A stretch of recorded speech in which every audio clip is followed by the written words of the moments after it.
Coming to you with the most recent in our Ask Peter series. Today the question is about thorium power. Now, there's uranium-based nuclear power. Thorium is a potential substitute. It's a different element, different chemical process.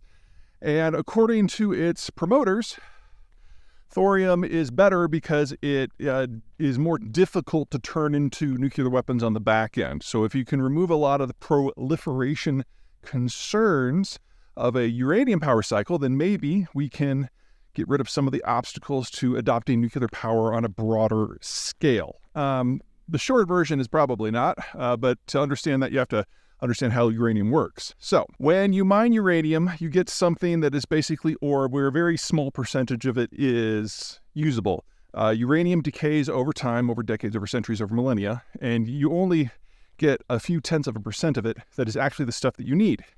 So what you have to do is you have to mill it to get rid of all the stuff you don't need at all. And you're left with raw uranium in a form that they call yellow cake, which is a powder.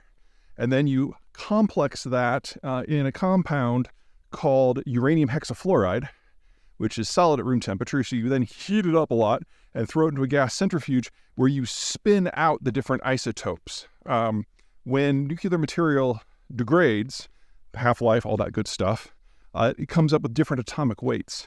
And by putting it into a gas chamber and centrifuging it down, you can increase the cut of the part that is actually fissile that you can use to achieve an atomic reaction.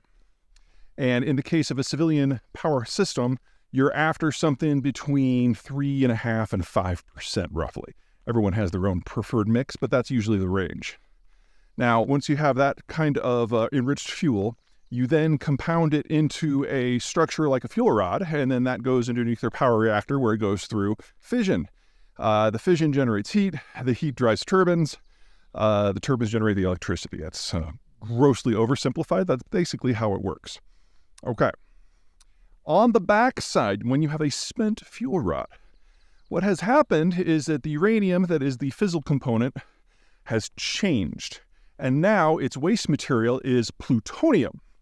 And people can take the plutonium from spent nuclear fuel rods and make plutonium-based nuclear weapons. Now, if you're going to do something with thorium, the problem is it doesn't make it too much better. Plutonium is still the byproduct. And while you don't generate as much plutonium from the use of thorium in your nuclear reactor as you do from uranium, you still get some. In addition, you need a different kind of reactor. The fuel rod fabrication system is different. The purification system is different. The nuclear power reactor system is different. So in exchange for doing a completely new fuel cycle and a completely new power cycle, you're only getting like a quarter less plutonium. Now, yes, it's in a slightly more complicated chemical mix. It does require a little bit different equipment, a little bit more skill in order to extract a thorium-based plutonium byproduct. But the people who are making nuclear weapons aren't doing it for economic reasons. And if you have a standard 1 gigawatt uranium-based nuclear power system, you're going to generate enough waste plutonium every year to make about 6 to 12 crude plutonium devices. You do this with thorium, you might only have enough for 4 to 10. It's a marginal difference, honestly. So it's an interesting technology. And for countries like India, who have a lot more thorium than they do uranium, it's probably worth exploring just for the power sake. But it's not going to solve anything on a non-proliferation issue. Neither is it a silver bullet that will solve the nuclear industry's problems. The big issues you have with the nuclear industry, in addition to proliferation, are you've got the spent waste you have to do something with. Now, in a uranium-based fuel cycle, you can recycle those rods, but doing so extracts the plutonium. And so now you've got plutonium sitting around in probably civilians' hands, which is one of the reasons why in the United States, we, for the most part, don't reprocess it. During the Cold War, it kind of worked because the military could take that plutonium away, but now the military has been slimming down its nuclear arsenal for decades.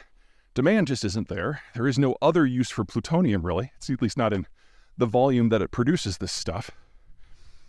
And so you're left with a waste disposition issue. Now, other countries have addressed this, if that's the right word, by having some sort of government facility where most of this stuff goes and is interred or is mixed with glass or is buried or whatever. None of these things really solve the problem, but they at least address them. In the United States, we've got something called Yucca Mountain, which is a big storage facility, but it's completely oversubscribed already, which means in the United States, right now, all that spent fuel, unprocessed typically, is stored on the reactor site in a coolant pond, which I would argue is not the best idea. But until we get a couple acts of Congress that either deal with the reprocessing and the plutonium extraction and or create a fundamentally new storage facility that can handle all of the volumes that we need to handle, we're kind of at a stalling point with the nuclear industry in the United States. Barring the development of fundamentally new technologies, of which there are a few interesting ones in play, we're actually going to be seeing nuclear power fall drastically as a percentage of our overall fuel mix. It's been about 20% of the total for the last few decades, but we've only had one new plant come online since 1973. And pretty much all of them are going to be decommissioned over the next 15 to 20 years, which we may have questions over whether that's a smart thing to do, but these facilities are a half-century old plus, which means that with all the solar and wind, assuming it's working perfectly, we're really just going to be standing still when it comes to generation of electricity, much less decarbonization. So this is a piece of the puzzle that we really do need to fix. And it really does require action from Congress. So I have very low hopes that that's actually going to happen, and I'm afraid that thorium isn't going to get us any closer.